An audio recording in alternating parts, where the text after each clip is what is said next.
I'm going to read something really tiny for you from the current issue of The Economist, and I'm going to make sure the link is available for you to read. And it says, Sweden has commissioned research into its boy crises.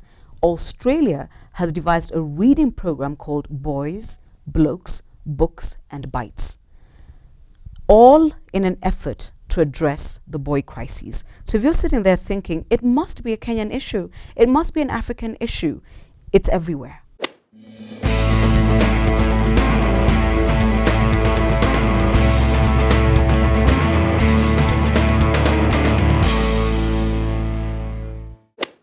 It's everywhere.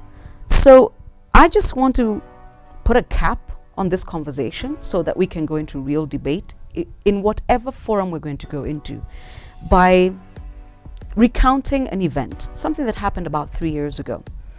I was sitting at Zen Garden with a couple of my girlfriends, and they're very much like me. We're very loud.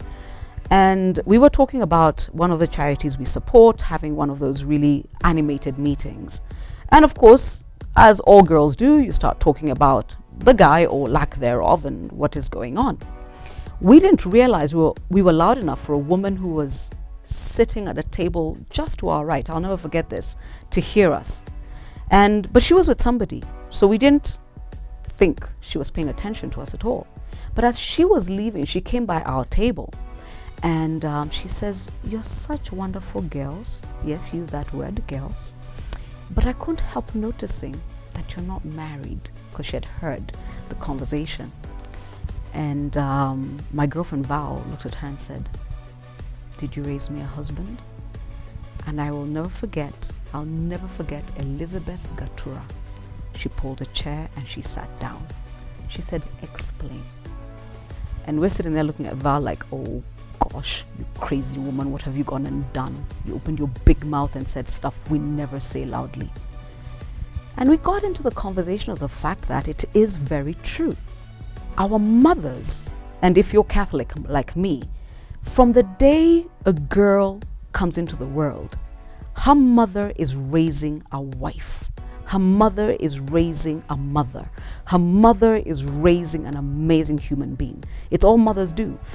Dress like this, do this, pray, do your work, learn how to cook, da-da-da-da-da-da-da. And when you look at the checklist of everything your mother does with you, especially if you're from my generation, you realize she had a checklist of things she wanted to make sure you were.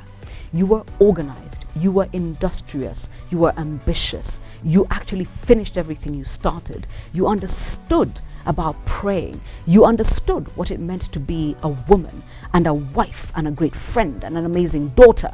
So the checklist for us was huge. The problem is, while our mothers were raising us, nobody was raising our equivalent. So back to the question Valentine asked Elizabeth Gatura that day. Did you raise me a husband? And you must remember, a lot of us are not bitter about it. We understand there is a problem. We see it every day. We see it in our friends who either walked out of marriages that were not working or stay in marriages that they complain about every day. And you get to a place where you can't complain about him anymore. What you ask yourself is, given a chance to raise a man, would I do a better job? But you can't run away from the fact that you still find guys who are sitting there saying, "So why aren't you paying for this? And what is she doing with this? And why does she have a big car?"